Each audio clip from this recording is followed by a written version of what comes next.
नमस्कार, आप सभी का इस YouTube चैनल पर स्वागत है। अभिवादन, अभिनंदन, सभी के नमस्कार को स्वीकार किया जाता है। आज का इस जिला दर्शन श्रृंखला के अंदर जिला अपना रहेगा नीम का थाना।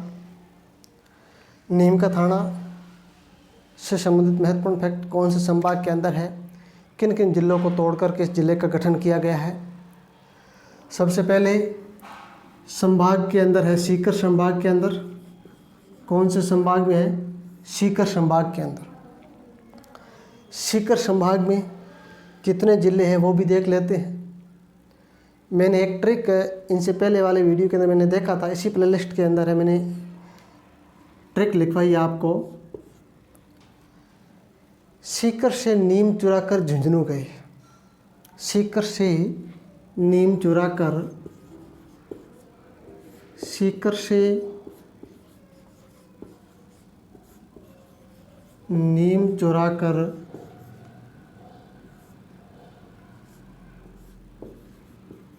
झुंझुनू गए।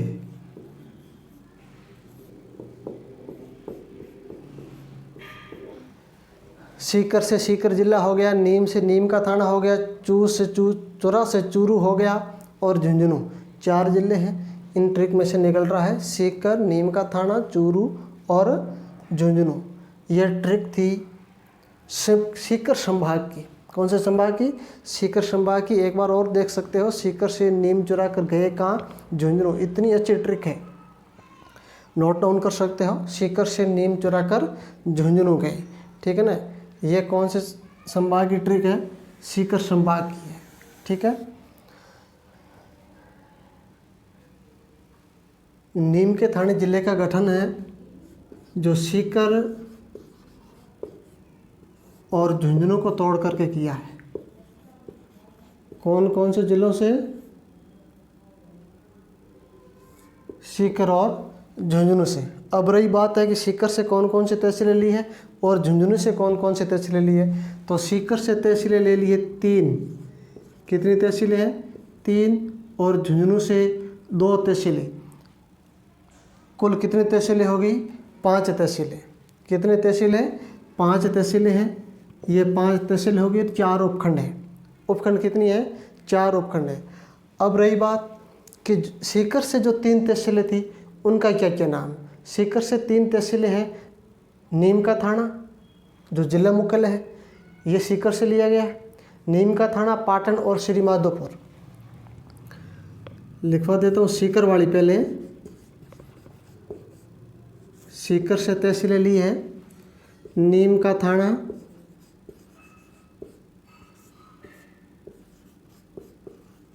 नीम का थाना, पाटन और श्री माधोपुर।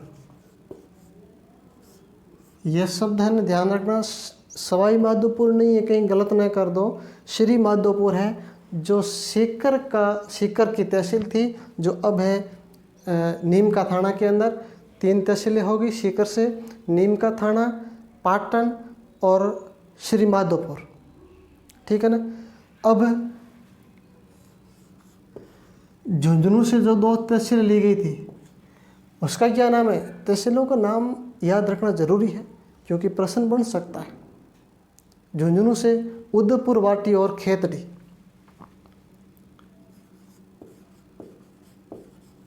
उदयपुर,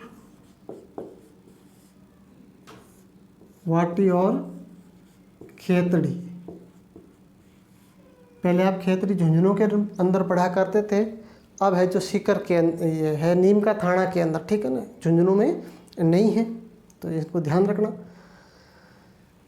तो 5 तहसीलें हो गई है। उपखंड कितनी है? 4 उपखंड है।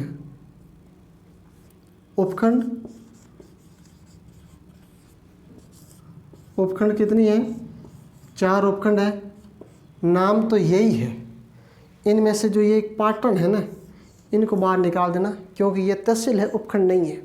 यह तहसील है, उपखंड नहीं है। बाकी सभी उपखंड है। उदयपुर, वाटी उपखंड है, खेतड़ी उपखंड है, नीम का थाना उपखंड है और श्री माधोपुर उपखंड है। ये 4 उपखंड होगी।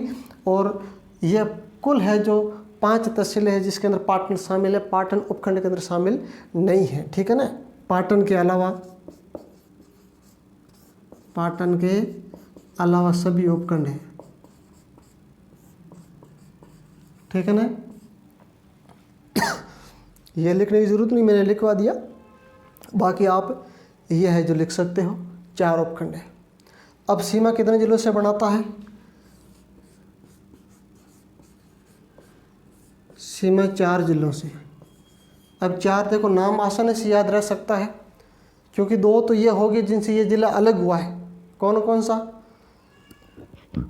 सीकर और झुंझुनू 2 तो है ही। फिर बचा है उदयपुर ग्रामीण, ये जयपुर ग्रामीण और कोटपुतली बहरोड। कौन कौन से 2 जिले, 4 जिले? सीकर से अलग हुआ है तो सीकर सीमा बनाएगा। झुंझुनू से अलग हुआ है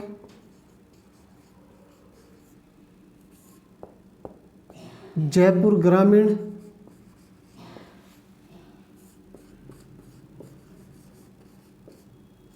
और कोटपुतली बहरोड।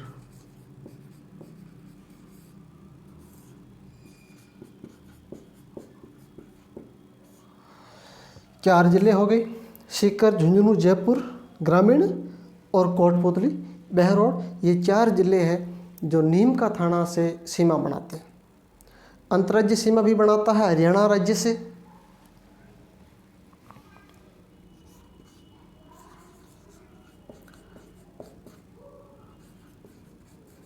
अंतर्राज्यीय सीमा कौन से राज्य से बनाता है? हरियाणा से। ठीक है ना। जिले 4 जिलों से सीमा बनाता है, सीकर, झुंझुनू, जयपुर ग्रामीण और कोटपुतली बहरोड। इनको एक एक 2 बार पढ़ाते समय भी निकाल लो नज़र में से, ताकि साथ साथ में याद हो जाए, बाद में फिर टंटोलना नहीं पड़े। और अंतर्राज्यीय सीमा है जो हरियाणा राज्य से लगती है, किसकी? नीम का थाना की। ठीक है। अब है जो नीम का थाना के अंदर जो महत्वपूर्ण प्राचीन स्थल है, जो पुरातात्विक स्थल है, गणेश्वर सभ्यता है, जिसे आपने नाम सुना होगा। पहले सीकर के अंदर पढ़ते थे गणेश्वर सभ्यता को, अब नीम का थाना के अंदर पढ़ना पड़ेगा, उनको अपडेट करना पड़ेगा।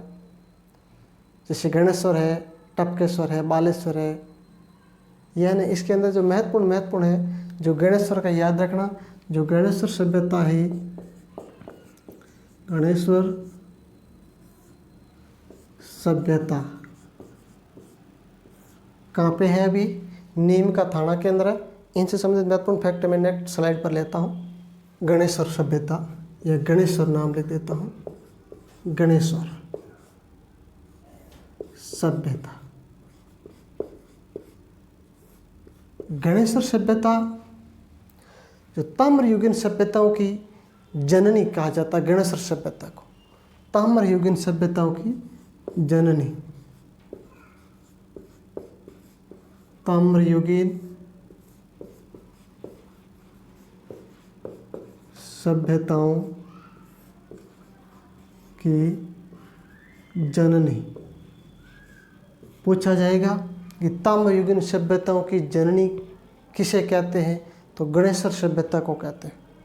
गणेश्वर सभ्यता है वो कांतली नदी के किनारे स्थित है। जो कांतली नदी है पूर्णतः राजस्थान में बहने वाली आंतरिक प्रवाह की सबसे लंबी नदी है। जो ये नदी है कांतली नदी, इनके प्रवाह क्षेत्र को तोरावटी कहा जाता है। ये जो कांतली नदी है ये एक झील का निर्माण करती है, उस झील का नाम है प्रीतमपुरी झील भी है।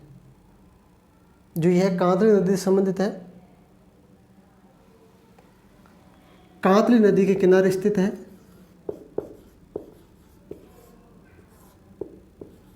कांतली नदी के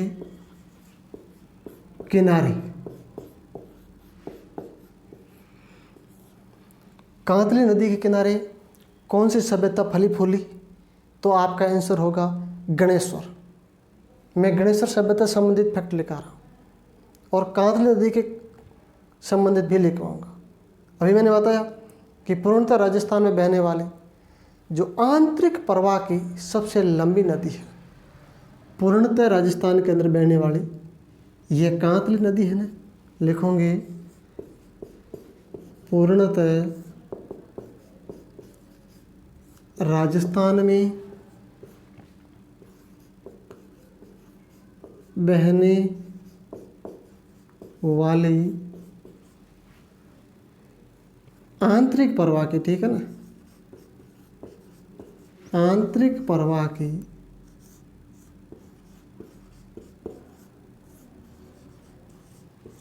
सबसे लंबी नदी।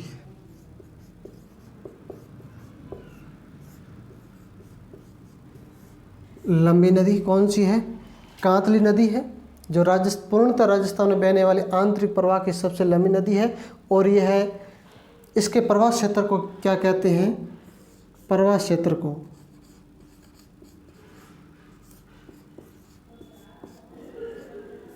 तोरावाटी। तोरावाटी किसके प्रवाह क्षेत्र को? जिस कांतली नदी के प्रवाह क्षेत्र को तोरावाटी के नाम से जाना जाता है, तोरावाटी क्षेत्र, ठीक है ना। यह है जो कौन सी झील का निर्माण करती है? प्रीतमपुरी। ज़्यादा महत्वपूर्ण नहीं है। प्रीतमपुरी कौन सी झील है? प्रीतमपुरी झील।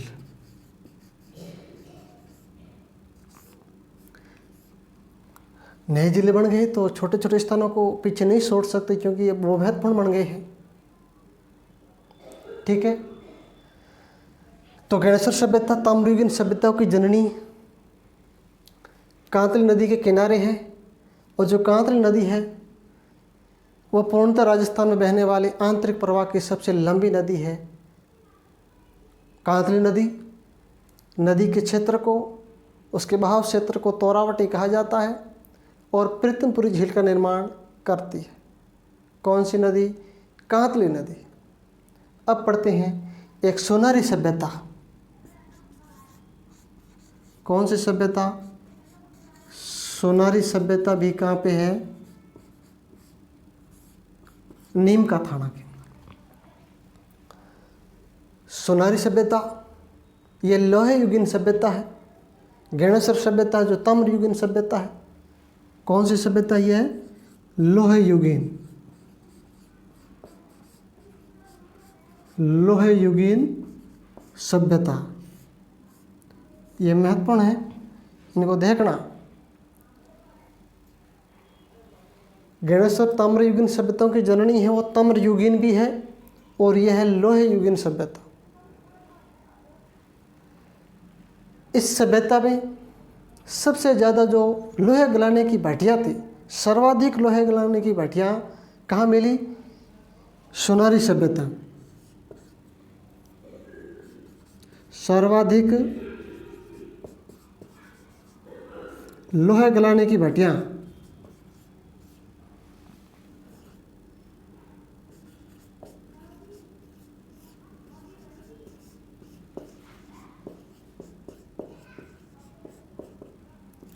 कहाँ मिली है? सोनारी सभ्यता। ये सोनारी सभ्यता भी कांतली नदी के किनारे है। लिख दो, कांतली नदी के किनारे। कौन सी सभ्यता है? सोनारी सभ्यता कांतली नदी के किनारे है और गणेश्वर सभ्यता भी कांतली नदी के किनारे है। चलते हैं नेक्स्ट स्लाइड की ओर। एक सभ्यता है गुरारा सभ्यता। गुरारा सभ्यता ज़्यादा महत्वपूर्ण नहीं है। यहाँ पर जो चांदी के पंचमार्क सिक्के भी मिले थे। चांदी के पंचमार्क सिक्के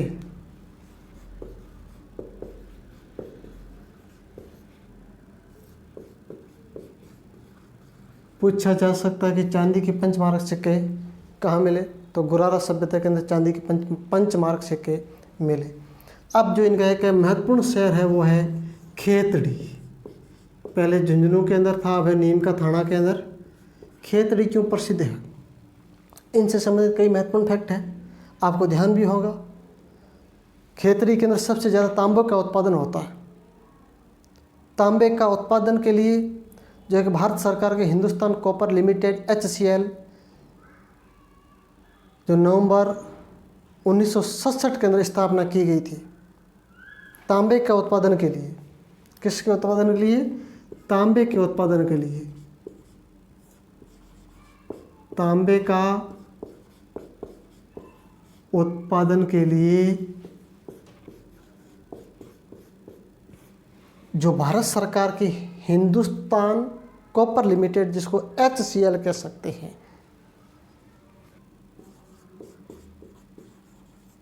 हिंदुस्तान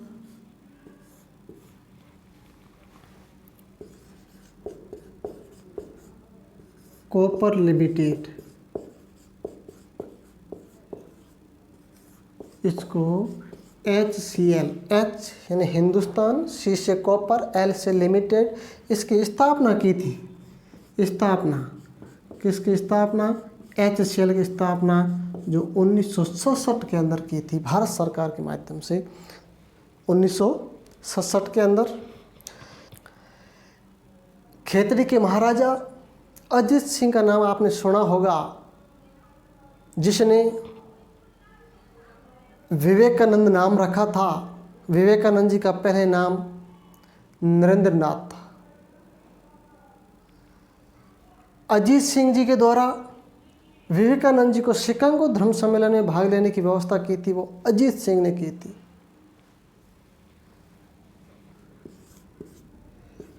अजीत सिंह, महाराजा अजीत सिंह द्वारा विवेकानंद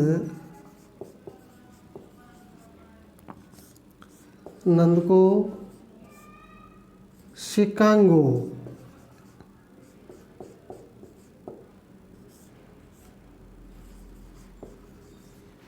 धर्म सम्मेलन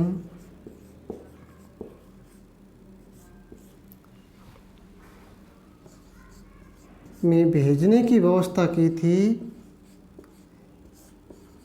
वो किसने की थी? अजीत सिंह जी ने, जो खेतड़ी के महाराजा के द्वारा। वो जो विवेकानंद नाम भी किसने रखा था? अजीत सिंह जी ने ही रखा था। पहले विवेकानंद जी का नाम नरेंद्र नाथ था और विवेकानंद नाम भी अजीत सिंह ने रखा। अजीत सागर बांध भी कहाँ पे है? खेतड़ी के अंदर। अजीत सिंह नाम से एक बांध है, वो भी खेतड़ी झुंझुनू, ये खेतड़ी झुंझुनू नहीं, नीम का थाना के अंदर है जो अजीत सिंह बांध है। खेतड़ी में विवेकानंद जी का संग्रहालय भी है। कहाँ पे है? खेतड़ी के अंदर।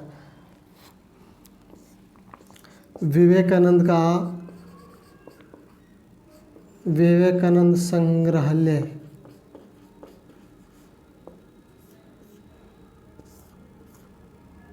ठीक है। अजीत सिंह बांध और विवेकानंद संग्रहालय कहाँ पे है? इस नीम का थाना के अंदर, खेतड़ी के अंदर।